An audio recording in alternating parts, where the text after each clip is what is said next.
let me first of all congratulate you. I repeat, I congratulate you on your decision to appear for this examination. That requires courage. First of all, I'm not sure whether I would have the courage you have if I knew that the pattern of examination was like, I'm not very sure. So I admire your courage. And I congratulate you on your decision to sit for the examination, which is by far the toughest competitive examination for recruitment to civil service anywhere in the world, given the number of candidates who appear and the number of posts good heavens is so small. If you eliminate the Group B services, it's just a few hundred. So, let me repeat again. I admire your courage and you have the determination. Okay? These two things are necessary to do what you call hard work. Rest is God's will. How many of you know about the background of Sri Aurobindo? You know? Question is, how many of you know the background of Sri Aurobindo? Sri Aurobindo. In some details, who was he? And I am making a reference to Sri Aurobindo because of his connection with the civil service.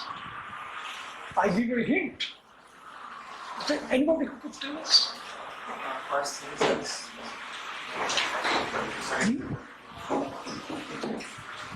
None of you? Tell me, who was Sri Aurobindo? What was his name? Yes, you're right, Aurobindo Ghosh. First Indian civil servant. An intelligent guess, but not correct. Okay. Sir has added many interview boards. Okay, let me tell you. Acquired Aurobindo Ghosh. Acquired is the European first name that one must have in those days to have education in England. So he went to England when he was very young, after his few years of schooling. His father was an Anglo-Pilot. He felt that if the children are brought up in India, they won't grow up. Their personality will not flower.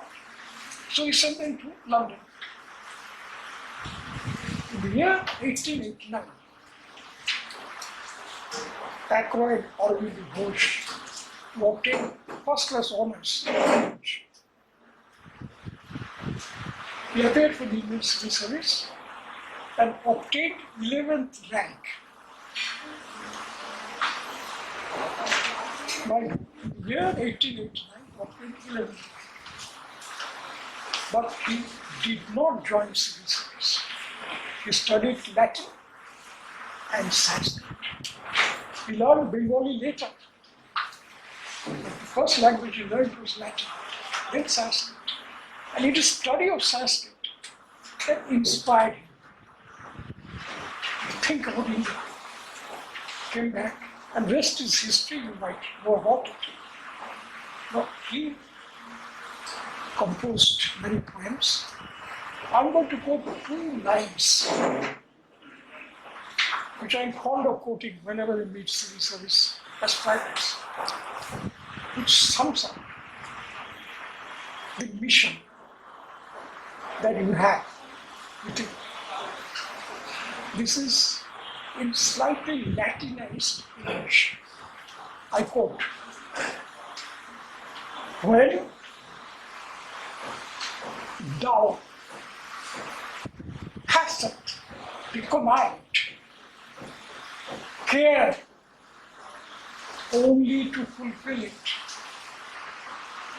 Rest is God's will and blessings, which men call luck, chance, fortune, unquote.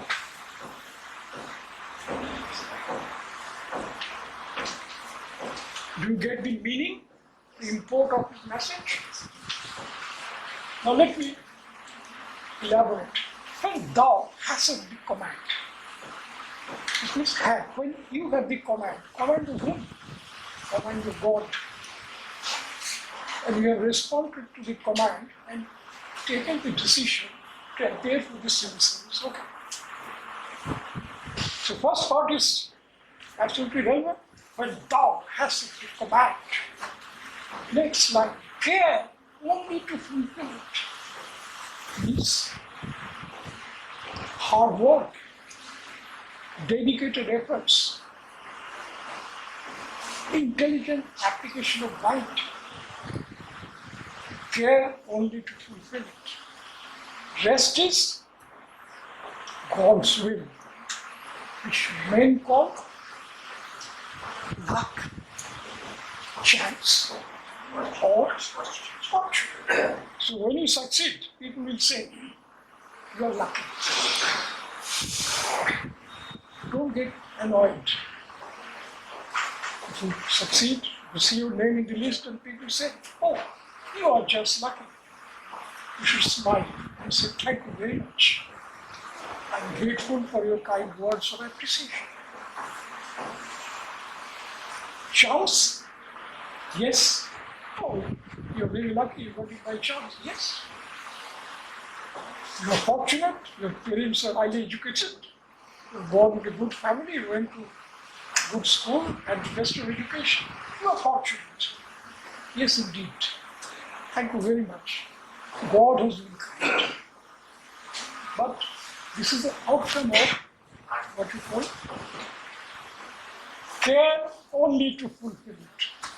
So this is basically my advice to you. Bear in mind, see Aurobindo's words. And God willing, you will succeed. Thank you very much. I wish you all the best.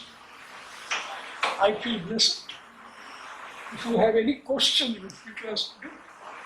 Or do you have time for? No. No, sir, good question. If they're If most there is welcome. anything.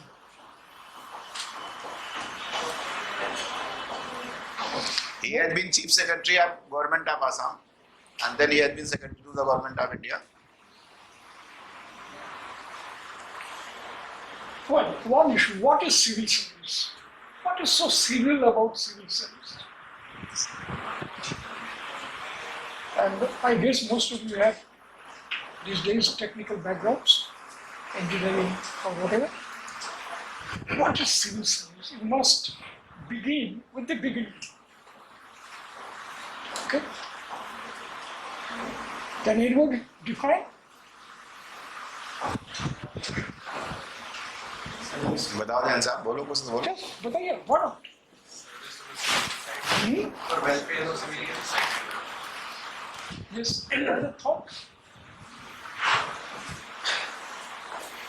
See, let me tell you one thing. English language doesn't allow you to invent meanings to words. The great harm that has been done by the computers is to divert minds to irrationality and somehow not attention to details. What I will suggest to you, ladies and gentlemen, please buy Oxford Dictionary, small or whatever, and go through the word civil service, what it means. It means, and that holds good, mind. You have no right to add anything more to it. Civil service is an English language. What it means is all posts under the government, other than those in judiciary or armed forces are what you call constituents of civil service. There is a civil budget, there is a defense budget, military budget. Therefore, all non-judicial and non-military appointments are what is called Civil services. elements of civil service. Okay? Now, therefore, it is related to budget. So, a peon, a grade 4 employee, is as much a civil servant as the cabinet secretary. Because his salary is paid from the civil side of the budget. This is the first thing. It has nothing to do with whatever you call serving the poor people. I often ask aspirants, why do you wish to join civil service? Sir, I would like to devote my life to uplift the poor and the downtrodden.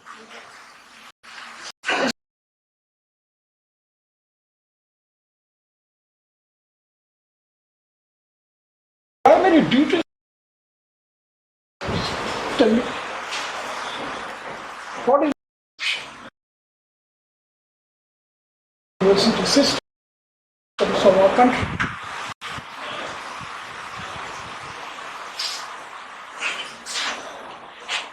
Policy implementation. Pardon? Policy implementation. Policy implementation. Okay, fine. Good point. Anything more? Law and maintaining the law and order. Fine. Yes, good. Day-to-day functioning of the Pardon? government. Day-to-day functioning of the government. Okay, good. But what's the mechanism? Working of elements of civil servants is well. Pardon? Working well of the elements of civil servants. Please speak clearly. See. Sir, well working of the civil services elements. Okay. Sir, as the central government cannot see every district and state, so there is a civil servant who, on the behalf of government, checks the responsibilities and duties. Oh. I'm digressing. How many of you have engineering backgrounds? Okay. How many of them have other technical backgrounds, science, physics, chemistry, maths? How many of them have studied economics, history, political science, law? None. Okay. Now, let me tell you again. We are a common law country. I'm quoting 𝗙𝗪𝗧𝗍𝗍. There's a small book which you must read. India's Constitution, Can It Survive? It's a small little book, some 100 pages. Quote and unquote, common law. Are you familiar with this expression?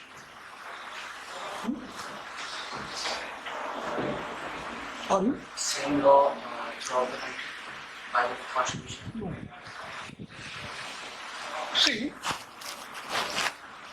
we should be familiar with these words. From now on, curiosity is the most important thing.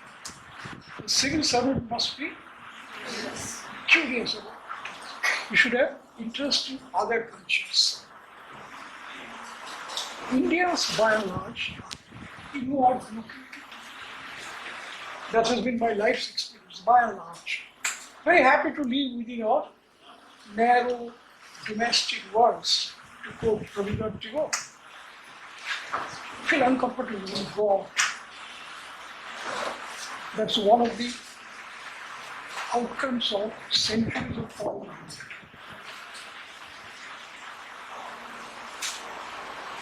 Anyway, common law means a country that has adopted the British principles of jurisprudence, laws, procedures, and conventions. We are a common law country. Therefore, we have laws made by sometimes for the judges, what is called judge-made laws. Take the case of collegium system. It is the outcome of the Supreme Court judgment. So, India is a common law country. And we have adopted a system of administration left behind by the British. By and large, take it from me, it is still there. Minor changes here and there. But the basic structure is what was laid down in Calcutta by Thomas Babington Macaulay, Lord Macaulay, the lawgiver who drafted the Evidence Act, Indian Penal Code. What is that? That system is different from what we had before the British came. That was a Mughal system of administration. Now, I won't go into that, but what is the essence of civil service? The most important thing is that civil servants, is my view, exercise powers conferred on them under various laws, rules, regulations, in their own rights, by virtue of the position they hold. If you have any doubt, please ask me. Civil servants exercise powers conferred on them under various statutes in their own rights, personal rights. And they are accountable to their administrative superiors and finally to the courts. Way back in 1969, when I was posted as subdivision officer of Vajpayee, now a district, Mr. 𝗙𝗪𝗔𝗍𝗍𝗍𝗍, ICS, was Chief Secretary to the Government of Assam. He was Chief Secretary for 10 years. So he called my batchmates, 4 of us, 2 people. So, gentlemen, when you land up there, you represent the government. He exercised powers. And I have the order of the Honorable High Court conferring new powers in the Code of Criminal Procedure to the first class magistrate. On the revenue laws, you are the appellate authority. There is orders passed by Tahsildars. And mind you, your orders are subject to appeal. So you have to apply your mind, your judicial mind. So one of my friends, with a bit of a, what do you call it, Anglo-Indian touch, said, "Sir, what if I fail?" He said, "I'll drop proceedings against you." "Sir, what if I succeed?" "I'll take the full credit," he said. "I put the right man on the right job." So that was the ethos of the Indian civil service, which we inherited. That is, you exercise power, mind you, in your own rights. Therefore, I felt very big when I signed my first order promulgating prohibitory orders under section 144. So look at the words used. Please remember, whatever you do as civil servant is founded on the concept of legal and institutional accountability. So, whereas, it begins with whereas, I, Rangan Dutta, I am satisfied that a situation is arising in such and such area as listed below. and unlawful assemblies have been formed, indulging in such and such activities. I do hereby, in exercising powers conferred on me under section 144, promulgate prohibited orders, which shall be applicable to the areas as listed below. Okay? So here I am satisfied with it. That means I have applied my judicial and administrative power. Both. I am exercising sovereign powers of the government. And we are also briefed that if there is no minister around on 15th August, you have to take this salute. It's a great honor. But what does it mean? Then Mr. 𝗙𝗂𝗧𝗍𝗍𝗀 explained, gentlemen, it means you represent the authority of the President of India. It is not a ceremonial kind of parade. So therefore, let me sum up, exercise of sovereign powers is what every civil servant holding position at a certain level is expected to do, and will do it. But that has to be understood. But in this context, I must tell you that whatever it is, look at Income Tax Act. As Indian Revenue Service Officer, you are basically implementing, exercising powers of the Income Tax Act, customs, central excise. And look back to the Constitution, Union list. Income tax is in the Union list. Post and telegraph is in the Union list. So therefore, though you call it central service, it is basically central civil service. That you are dealing with subjects which are in the central list. So there is state service also. Isn't that so? Every state has its own civil service. So civil service is actually slightly ungrammatical. As an old timer, I tell you in these events that you are playing with English language. Civil service was never plural. Civil service is the wrong English. In olden days, you would have been sacked. Because IAS officers are very particular about it. And I take personally pride. I belong to the last batch of college in Calcutta, which had a British professor. And the teachers were largely British by that in 1950s. Then when we went to Missouri, we had the last batch of the IAS, 1966, which had an ICS officer as director.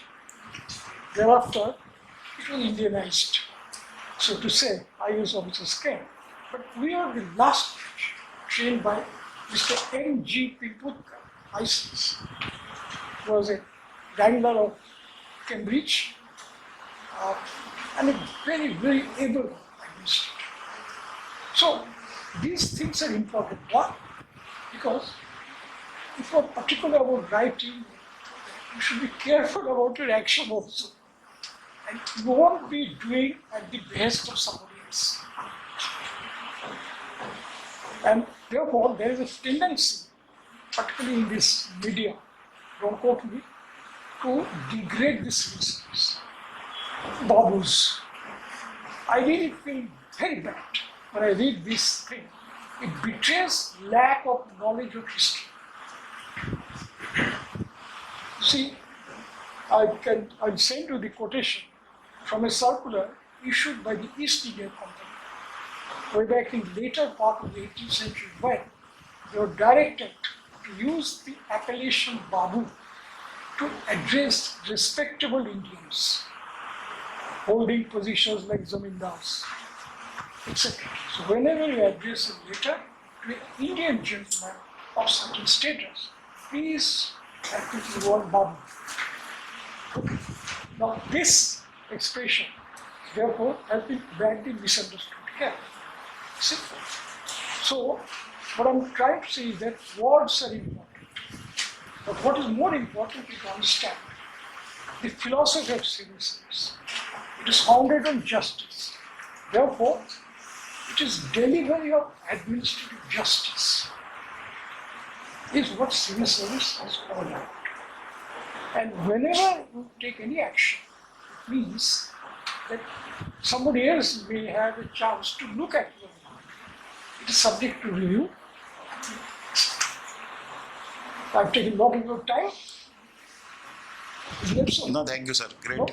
No, they are enjoying your experience. So therefore, one should bear in mind that the Indian Constitution and ultimately it is the civil servants who are responsible for actions taken by the government, not the political executive.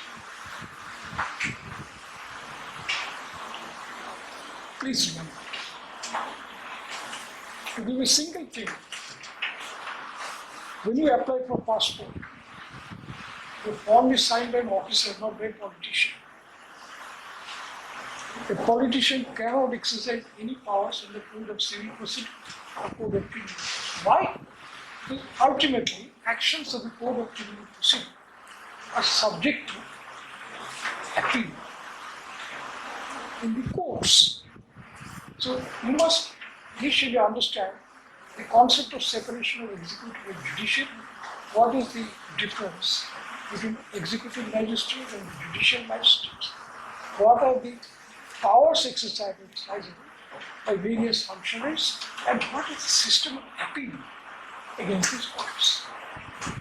So, therefore, everything else like implementation of policies or anti-poverty programs, civil society, this or that, everything else is really done within this framework, which is essentially a legal framework.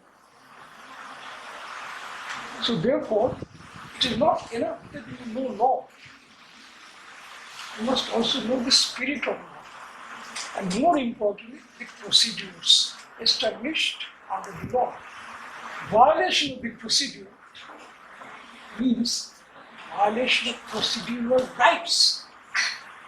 You have the right to arrest a person for non-payment of income tax, but he has to be served a notice to show cause. So therefore, awareness of the law, awareness of the procedures, and awareness of the consequences of your action. Because it is, the world doesn't end with you, it doesn't begin with you also. Like that. So, I've taken a lot of your time, much more than what but I wish you all the best.